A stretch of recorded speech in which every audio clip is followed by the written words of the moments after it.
बिस्मिल्लाहिर्रहमानिर्रहीम। अस्सलामु अलैकुम वरहमतुल्लाहि वबरकातुहू। बच्चों, आज मैं एक कहानी सुना रहा हूँ। ये कहानी भी है और पहेली भी, मगर इस पहेली का जवाब क्या है इसको आपकी ज़हानत पर छोड़ता हूँ। हाँ, ये ज़रूर है कि इस कहानी के इख्तिताम पर एक शेर सुनाऊंगा और फिर जवाब आपकी ज़हानत पर छोड़ दूंगा, और आपने इसका जवाब कमेंट बॉक्स में देना है। और फिर ये भी कि मुझे इस बात का भी इतराफ़ है कि आजकल के बच्चों में बिलाशुबा ज़हानत का मयार हमारे वक्त के बच्चों से ज़्यादा है। किसी गांव में एक किसान रहता था, बहुत नेक और बहुत अच्छा इंसान था। उसकी कुल कायनात या तो उसकी थोड़ी सी ज़मीन थी या फिर एक बीवी और 2 बच्चे। बच्चों में एक लड़की थी जो कि 4-5 साल की थी, और दूसरा एक लड़का था जो 7-8 साल का था। बच्चे बहुत ही अच्छे और दूसरे बच्चों की निस्बत कम शरारती थे।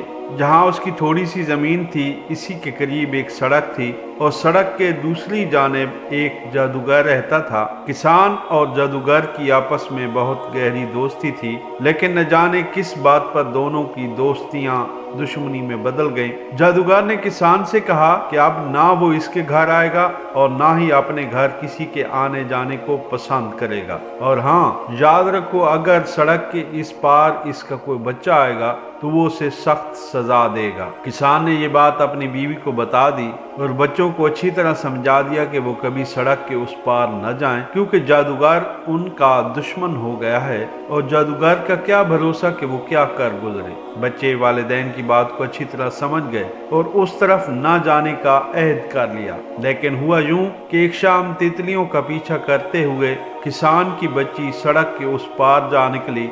यूं ही बच्ची ने सड़क पार की, जादूगर ने फौरन ही उस बच्ची को पकड़ लिया और घर ले गया, और उस पर जादू मंत्र पढ़कर जो जोर से फूंक मारी तो वो एक बड़ा सा गुलाब का फूल बन गए। जब रात का अंधेरा छा गया और किसान की बेटी घर न लौटी तो किसान को बड़ी परेशानी हुई, और वो समझ गया कि हो न हो बच्ची सड़क के उस पार चली गई होगी और जादूगर ने उसे पकड़ लिया होगा। घर में कोहराम मच गया, मगर अब क्या किया जा सकता था। दोनों मियाँ बीवी तरकीब सोचने लगे कि अब क्या करें। परेशानी और गम की वजह से उन्हें नींद नहीं आ रही थी। बच्ची का भाई भी बहुत बेचैन था। मालूम नहीं रात के किस पहर में माँ बाप को नींद ने आ लिया, लेकिन भाई सारी रात सो न सका। उसे अपनी बहन याद आ रही थी। जब रात ढली तो वो अपने बिस्तर से उठा। उसने देखा कि उसके माँ बाप सो रहे हैं। पहले तो उसने सोचा उन्हें उठाए, लेकिन फिर सोचा कि जो कुछ वो करना चाहता है वालिदैन उसे करने न देंगे। चुनाचा वो उन्हें उठाए बगैर घर से निकला। वो चाहता था कि वो जादूगर के घर चुपके से दाखिल होकर अपनी बहन को वहां से ले आए, क्योंकि उसे ये खबर नहीं थी कि जादूगर ने उसे जादू के जोर से फूल बना दिया है। वो अपने प्रोग्राम के मुताबिक जादूगर के घर दाखिल हुआ, लेकिन जैसे ही वो जादूगर के घर में दाखिल हुआ, जादूगर ने उसे भी काले मंत्र के जरिए वैसा ही गुलाब का फूल बना दिया। दोनों फूल बगैर किसी फर्क के एक ही जैसे थे, इनमें कतन कोई फर्क नहीं था। जब किसान और उसकी बीवी की आंख खुली तो उन्होंने अपने बच्चे को भी बिस्तर पर न पाकर समझ लिया कि हो न हो वो बहन की तलाश में जादूगर के हाथ लग गया होगा। इन दोनों से न रहा गया और वो गम से निढाल होकर जादूगर के पास पहुंचे और फरियाद की कि वो बच्चों का कसूर माफ कर दे और इन्हें रिहा कर दे। नामालूम उनकी फरियाद और आहुजारी में क्या वजह थी कि जादूगर उन्हें अपने सियन में ले गया और कहने लगा कि ये रहे तुम्हारे बच्चे। मैंने इन्हें जादू से गुलाब का फूल बना दिया है। मैं इन्हें दोबारा इंसान भी बना सकता हूँ, लेकिन मेरी एक शर्त है, और वो ये है कि तुम ये बता दो कि इनमें से लड़की कौन सी है और लड़का कौन सा। लेकिन ये याद रखो कि अगर तुम्हारा जवाब गलत हुआ तो ये मेरे इल्म के जरिए से कभी भी इंसान नहीं बन सकेंगे। ये सुनकर किसान की बीवी की हालत तो गैर हो गई, लेकिन किसान ने जरा संभल कर जादूगर से ऐद किया कि वो जैसा कह रहा है वैसा ही करेगा। जादूगर ने कहा कि तुम इत्मीनान से रहो, मेरा कौल खरा है।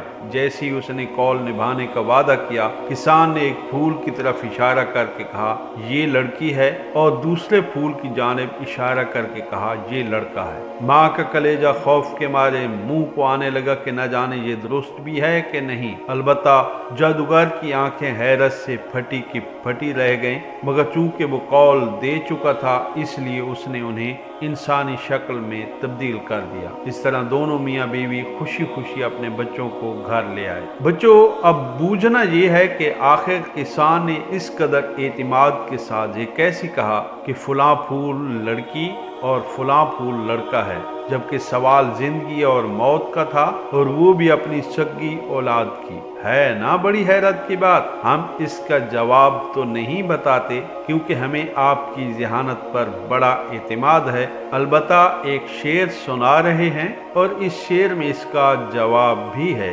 चमन में गिरती है हर सुबह इसलिए शबनम, चमन में गिरती है हर सुबह इसलिए शबनम, के पता पता करे याद बावजूद तेरी। तो प्यारे बच्चों, इस प्यारी सी छोटी सी पहेली नुमा कहानी का जवाब आप कमेंट्स बॉक्स में ज़रूर देंगे। मुझे आपके कीमती आरा और इसके जवाब का इंतज़ार रहेगा। फिर मिलते हैं एक नई वीडियो के साथ, तब तक के लिए हमें इजाज़त। अल्लाह हाफ़िज़।